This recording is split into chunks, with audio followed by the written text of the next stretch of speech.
ఓ పక్క పైన వాయువేగంతో ఎగురుతున్న ఆ విమానాన్ని కడి నేల మీద నుంచి ఒక బాణంలా సవాల్ చేస్తూ రివ్వున దూసుకుపోతున్న ప్రపంచ అద్భుతం ఇదొక్కటే. ఏంటి, వినడానికి ఆశ్చర్యంగా ఉందా?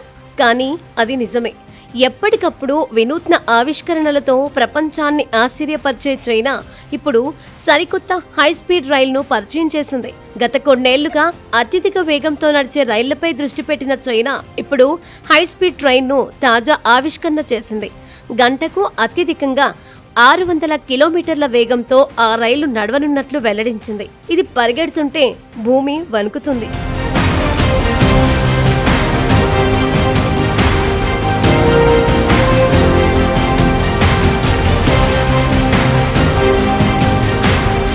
విమానంతో పోటీపడే రైలును ప్రపంచానికి పరిచయం చేసింది. ఇది కేవలం 7 సెకండ్లలోనే 600 కిలోమీటర్ల వేగాన్ని అందుకుంటుందని అధికారులు తెలిపారు. ఇక ఇది అందుబాటులోకి వస్తే బీజింగ్ నుంచి షాంఘై మధ్య ఉన్న 1200 కిలోమీటర్ల దూరాన్ని కేవలం 2.5 గంటల్లో చేరుకుంటుందని అంచనా. ప్రస్తుతం ఈ రెండు నగరాల మధ్య ప్రయాణానికి 5.5 గంటల సమయం పడుతోంది.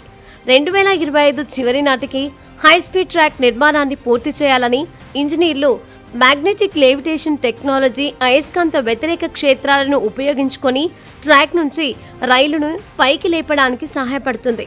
అప్పుడు ఫ్రిక్షన్ తగ్గి రైలు నిశ్శబ్దంగా వేగంగా వెళ్లగలుగుతుందని బీజింగ్లో అధికారులు తెలిపారు.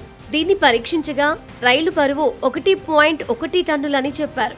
చూడడానికి చాలా నాజూగ్గా బుల్లెట్ షేప్ ముక్కతో ఉందని చెప్పాలి. కాగా చైనాలోని హైస్పీడ్ రైలు వ్యవస్థ ప్రపంచంలోనే అతిపెద్దది.